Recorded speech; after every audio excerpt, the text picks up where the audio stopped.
275 લોકોને 36 દિવસ ચાલે તેટલો ખોરાક હતો. 6 દિવસ બાદ 125 લોકો જતા રહે છે, તો હવે આ ખોરાક કેટલા દિવસ ચાલશે? અહીંયાથી શરૂ થાય છે સાંકળનો નિયમ. જ્યારે આપણને એવું કહેવામાં આવે કે એક હોસ્ટેલની અંદર જે છે આટલા વ્યક્તિઓ રહેતા હતા, અથવા બીજી કોઈ બી જગ્યાએ આટલા વ્યક્તિઓ જે છે એમના માટે આટલા દિવસ ચાલે તેટલો ખોરાક હતો. હવે અમુક દિવસો બાદ આટલા વ્યક્તિઓ આવે છે અથવા આટલા વ્યક્તિ જતા રહે છે, તો હવે એ ખોરાક કેટલા દિવસ ચાલશે? આ રીતના દાખલા હોઈ શકે, અથવા તો એ રીતનો દાખલો હોઈ શકે કે આ કામ કરવા માટે 10 મજૂરની જરૂર પડે છે, હવે બીજા 2 મજૂર વધારાના આવે તો એ કામ કેટલા દિવસમાં પૂરું થાય? આ જેટલા પણ રીતના દાખલા છે એ સાંકળના નિયમથી સોલ્વ થઈ શકે છે. સાંકળનો નિયમ અહીં આપણે લખીએ છીએ.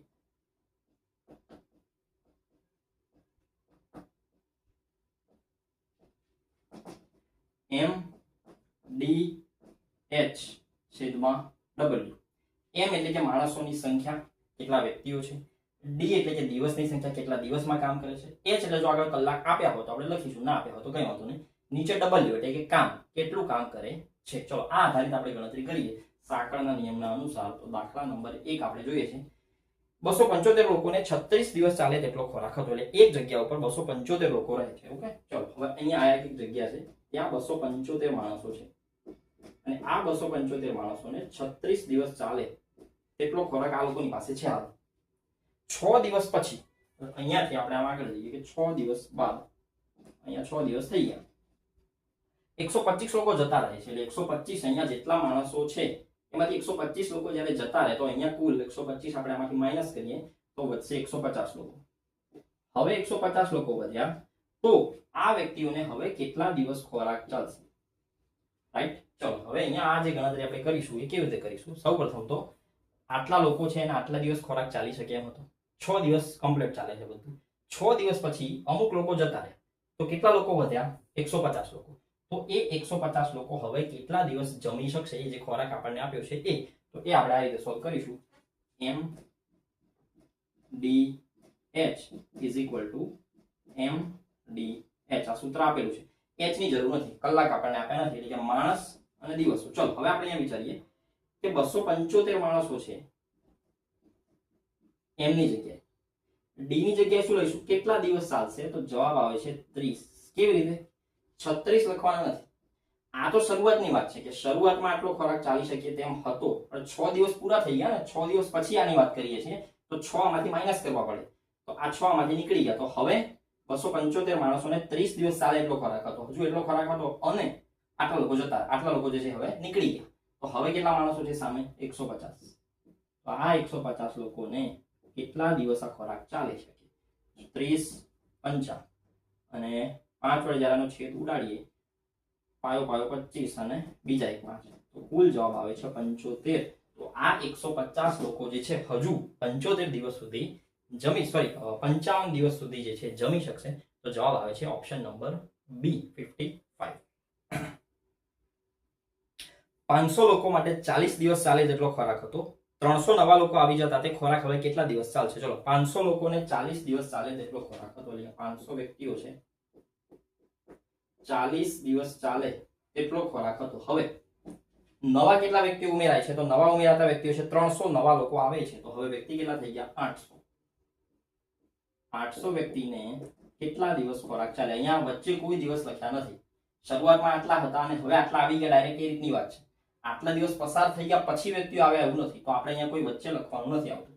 ચલો હવે એમડીએચ આ નિયમ અનુસાર વ્યક્તિઓ 500 છે, એમને ખોરાક 40 દિવસ ચાલે છે, તો 800 વ્યક્તિને કેટલા દિવસ ચાલી શકે?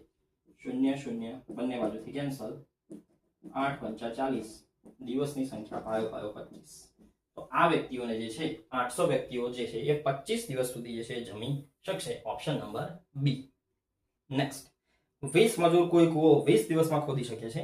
4 દિવસ બાદ 12 નવા મજૂર જોડાય તો હવે કામ કેટલા દિવસમાં પૂર્ણ થઈ શકે? ચલો 20 મજૂર અને 20 દિવસમાં કામ કરી શકે છે, તો મજૂરની સંખ્યા છે 20, દિવસની સંખ્યા છે 20. ચલો કોઈ કામ કરવાનું છે, 20 વ્યક્તિઓ છે અને 20 દિવસમાં આ કામ પૂરું થઈ શકે છે. 4 દિવસ પછી, એટલે 4 દિવસ આ લોકો કામ કર્યું છે, 4 દિવસ કામ કર્યા બાદની અહીંયા બીજી કન્ડિશન આપેલી છે આપણને, 12 નવા મજૂર જોડાઈ ગયા, તો 20 હતા એમાં 12 નવા જોડાઈ ગયા, તો કુલ થઈ ગયા 32. 32 મજૂરની સંખ્યા છે કુલ. તો હવે આ લોકો જે આ કામ કરવાનું છે એ કેટલા દિવસમાં કરી શકશે એ જવાબ આપણે અહીંયા લખવાનો છે. ચલો હવે લખીશું આપણે અહીંયા કુલ વ્યક્તિની સંખ્યા 20 કેટલા દિવસમાં કામ કરી શકશે. તો શરૂઆતમાં 20 દિવસ કરી શકતા હતા, પણ 4 દિવસ આ લોકોએ કામ કરેલું છે, તો 4 દિવસ આપણે માઇનસ કરવાના છે આ 20 માંથી. તો અહીંયા છે 16 કે 20 વ્યક્તિઓ જે કામ 16 દિવસમાં કરી શકે છે એ કામ કરવા માટે હવે વ્યક્તિઓ છે 32. તો હવે આ કામ કેટલા દિવસમાં પૂર્ણ થઈ શકે. તો 16 દુ 32, અહીંયા 2 આવે, અહીંયા આવે છે 10. આ કામ પૂર્ણ થવા માટે હવે સમય લાગશે 10 દિવસનો. તો 10 દિવસમાં કામ પૂરું થઈ જશે. ઓપ્શન નંબર એ. 500 લોકોને 40 દિવસ સુધી ચાલી શકે તેટલો ખોરાક હતો. 8 દિવસ બાદ નવા કેટલા લોકો જોડાય કે જેથી ખોરાક હજુ 20 દિવસ ચાલે. ઓકે, ચલો 500 લોકોને 40 દિવસ ચાલે તેટલો ખોરાક, 500 વ્યક્તિઓ 40 દિવસ ચાલી શકે તેટલો ખોરાક છે. ઓકે, ખોરાક હતો 8 દિવસ બાદ, એટલે ચલો અહીંયાથી 8 દિવસ આગળની કઈક કહાની આપણને લખેલી છે કે 8 દિવસ પછી નવા કેટલા લોકો જોડાય કે ખોરાક 20 દિવસ ચાલે. ચલો વ્યક્તિઓની સંખ્યા આપણને નથી આપી, ખોરાક કહી દીધો છે કે 20 દિવસ ચાલશે. Okay, simple. એ જે નિયમ છે એ પ્રમાણે આપણે ગણતરી કરવાની છે શાંતિ. સૌપ્રથમ વ્યક્તિઓની સંખ્યા કેટલી છે 500. 500 વ્યક્તિઓ કેટલા દિવસ સુધી એક સાથે જમી શકે એમ છે 32 દિવસ. કેમ 32 દિવસ?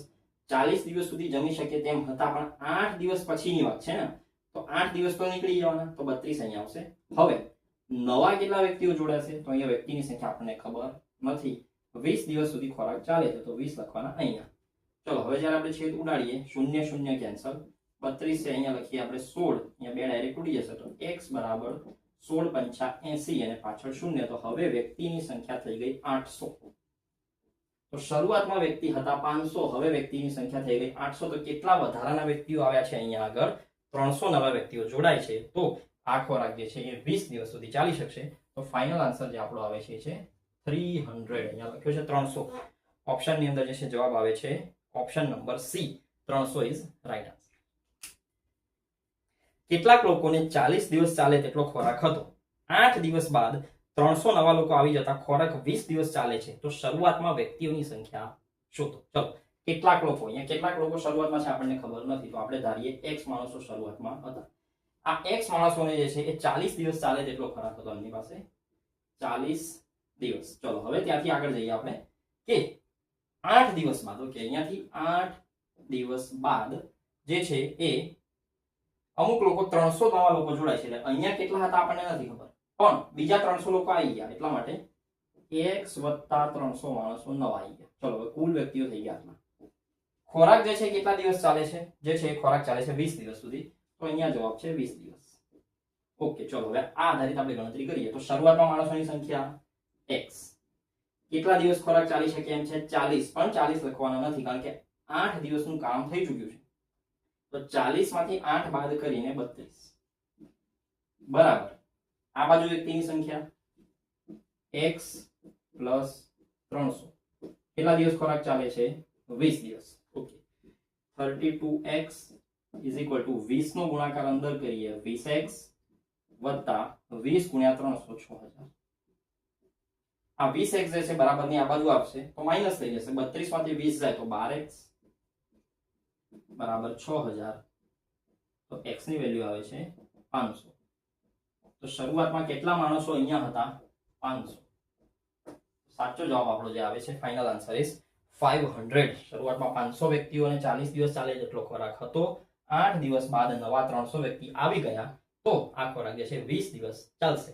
ગમે તે રીતે ફેરવીને દાખલો પૂછે, અહીંયા 2 રકમ આપેલી હોય, આ શોધવાની હોય, આ 2 રકમ આપેલી હોય, નીચેની સંખ્યા શોધવાની હોય, અથવા તો આ 3 આપીને આ સંખ્યા શોધવાની હોય, આ એક જ સૂત્ર જે છે એ પરથી આપણે આ દાખલાને સોલ્વ કરી શકીએ છીએ. નેક્સ્ટ દાખલા નંબર 43.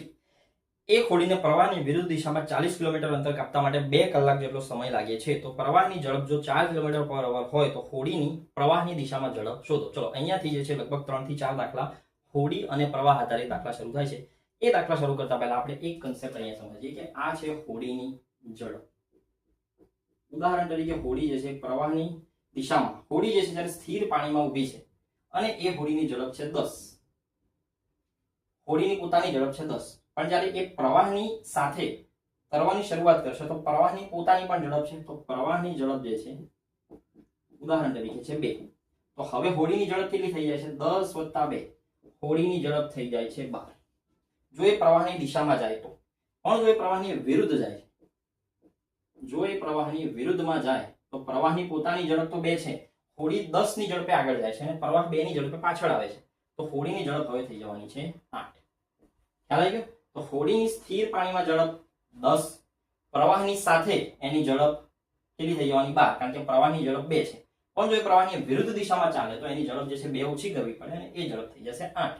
આ કન્સેપ્ટના આધારે આપણે 3 થી 4 દાખલા જે છે આગળ ગણીએ છીએ. તો એક હોડી જે છે એ પ્રવાહની વિરુદ્ધમાં 40 કિલોમીટર અંતર કાપે છે. ઓકે, તો પ્રવાહની વિરુદ્ધ દિશામાં 40 કિલોમીટર અંતર કાપતા 2 કલાક થાય છે. તો અહીંયા આપણે ઝડપ સૌપ્રથમ શોધીએ. ઝડપ બરાબર અંતરના છેદમાં સમય. 40 કિલોમીટર અંતર કાપતા 2 કલાક લાગતા હોય તો આ ઝડપ થાય છે 20 કિલોમીટર પર કલાક. પણ આ જે છે એ વિરુદ્ધ દિશાની ઝડપ છે, પ્રવાહની વિરુદ્ધ દિશામાં ઝડપ. એટલે આ 20 જે છે એ હોડીની પોતાની ઝડપ નથી, પ્રવાહની સામે જઈ રહી છે એટલા માટે 20 છે. હોડીની ઝડપ 20 કરતા વધારે આવશે. આગળ આપણે જોઈએ એટલે ખ્યાલ આવશે. પ્રવાહની ઝડપ 4 છે. ચલો, હોડીની ઝડપ જે છે એ 20 હોય, પ્રવાહની ઝડપ હોય 4, તો હોડીની પોતાની ઝડપ કેટલી થાય? તો આ 20 + 4 કરીએ, 20 + 4 એટલે હોડીની ઝડપ થઈ જશે 24 કિલોમીટર પર કલાક. આ કોની ઝડપ છે? હોડીની. હોડીની ઝડપ છે 24, પ્રવાહ જે છે 4 ની ઝડપે સામે આવી રહ્યો છે એટલા માટે હવે એની ઝડપ થઈ જાય છે 20. ચલો, તો શોધવાનું શું છે? પ્રવાહની દિશામાં ઝડપ શોધો. તો જો હોડી પ્રવાહની દિશામાં જાય તો પ્રવાહની પોતાની ઝડપ 4 પ્લસ હોડીની પોતાની ઝડપ જે છે 24, 24 + 4 એટલે જવાબ આવશે 28 કિલોમીટર પ્રતિ કલાક. તો હોડીની પ્રવાહની દિશામાં ઝડપ 28, સ્થિર પાણીમાં ઝડપ 24, પ્રવાહની વિરુદ્ધમાં ઝડપ 20. અહીંયા આવશે જવાબ ઓપ્શન નંબર બી. નેક્સ્ટ, હોડીની પ્રવાહની દિશામાં ઝડપ 19 અને પ્રવાહની ઝડપ 3 હોય તો પ્રવાહની દિશામાં હોડી છે, આ પ્રવાહ જઈ રહ્યો છે અને આ પ્રવાહની દિશામાં હોડીની ઝડપ છે 19. એટલે હોડીની પોતાની ઝડપ પણ છે, સાથે સાથે આ 19 ની અંદર પ્રવાહની ઝડપ પર આપેલી છે આપણને. હવે પ્રવાહની ઝડપ છે 3, આ જે પ્રવાહ જઈ રહ્યો છે પ્રવાહની ઝડપ છે 3, એટલે 3 નો ધક્કો મારે છે ત્યારે હોડી જે છે 19 ની ઝડપે આગળ જાય છે. તો હોડીની પોતાની ઝડપ કેટલી હોય? 19 માંથી 3 આપણે બાદ કરીએ, જવાબ આવે છે 16 કિલોમીટર/અવર. જ્યારે હોડી જે છે એ પાણીની અંદર ગતિ કરે છે ત્યારે હોડીની ઝડપ છે 16 કિલોમીટર, પણ સાથે સાથે 3 કિલોમીટર પ્રતિ કલાકની ઝડપે પ્રવાહ પણ આવી રહ્યો છે. તો બંનેની ઝડપનો સરવાળો કરીએ તો કુલ આવશે 19, જે આપણે દાખલામાં આપેલું છે કે પ્રવાહની દિશામાં 19, પણ જો સ્થિર પાણીમાં આપણે હોડીને મૂકીએ તો ઝડપ થઈ જાય 16. અને હજુ આગળ પૂછે કે પ્રવાહની વિરુદ્ધ દિશામાં આવવું હોય તો 16 ની ઝડપે તો એ જઈ શકે, પણ 3 નો પ્રવાહ સામે આવતો હોય તો 16 માંથી 3 બાદ કરીએ તો એ આવે 10. 10, 16, 19. પોતાની ઝડપ, પ્રવાહ સાથેની ઝડપ અને પ્રવાહની વિરુદ્ધ બાજુ જે છે ઝડપ, આ 3 ઝડપ જે છે એમાંથી કોઈ પણ એક આપણને પૂછાઈ શકે. અહીંયા પૂછેલું છે સ્થિર પાણીમાં ઝડપ, આ વચ્ચેવાળી ઝડપ, જવાબ આવશે 16. હોડીની પ્રવાહની દિશામાં ઝડપ 30 અને પ્રવાહની વિરુદ્ધમાં ઝડપ 16 છે. ઓકે, તો આ પ્રવાહની સાથે ઝડપ જે છે 30 થાય છે અને પ્રવાહની વિરુદ્ધમાં ઝડપ થાય છે 16. તો હોડીની ઝડપનું પણ એક સૂત્ર છે કે હોડીની ઝડપ કેટલી? તો આ જે હોડીની જે પોતાની ઝડપ છે એ છે અપસ્ટ્રીમ પ્લસ ડાઉનસ્ટ્રીમના છેદમાં 2. આ સૂત્ર આધારિત આપણે ગણી શકીએ. જો આપણે ખાલી હોડીની ઝડપ જોઈતી હોય તો અપસ્ટ્રીમ એટલે કે પ્રવાહની દિશામાં ઝડપ, ડાઉનસ્ટ્રીમ એટલે કે પ્રવાહની વિરુદ્ધમાં ઝડપ, છેદમાં 2 એટલે 30 + 16/2. 30 + 16 થાય છે 46/2, જવાબ આવે છે 23. તો હોડીની પોતાની ઝડપ કેટલી છે? 23. આ જે ઝડપ આપણને મળી છે હોડીની ઝડપ. ઓકે, ચલો પ્રશ્નમાં શું પૂછ્યું છે? તો અહીંયા આગળ જે છે આપણે લખવાનું છે પ્રવાહની ઝડપ શોધો કે પ્રવાહની ઝડપ કેટલી છે. તો આપણને મળી ગઈ હોડીની ઝડપ.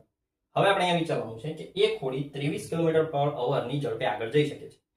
જો એ પ્રવાહની દિશામાં જાય તો એની ઝડપ 30 થઈ જાય છે. એકચ્યુઅલમાં ઝડપ એની છે 23, પણ એ 30 ક્યારે બને? આ વધારાના 7 ક્યાંથી આવ્યા? તો એ પ્રવાહની દિશામાં જાય છે એટલા માટે ને. તો એ પ્રવાહની પોતાની ઝડપ, આ બંને વચ્ચેનો જે ગેપ છે એ છે 7 નો, એટલે કે હોડીની પોતાની ઝડપ જે છે એ છે 23. જો એ પ્રવાહની સાથે સાથે ચાલે તો પ્રવાહ પોતે એને 7 નો ધક્કો મારે એટલા માટે એની ઝડપ થઈ જાય 30, જે આપણે અહીંયા મળી. અહીંયા પ્રવાહની સાથે એની ઝડપ 30, તો હોડીની પોતાની ઝડપ 23. તો આ વધારાના જે 7 વચ્ચે છે એ 7 કોની ઝડપ છે? એ છે પ્રવાહની ઝડપ. આપણને અહીંયા પ્રશ્નમાં પૂછ્યું છે કે પ્રવાહની ઝડપ કેટલી થાય? તો 7 કિલોમીટર પર કલાક. Option number B is final answer.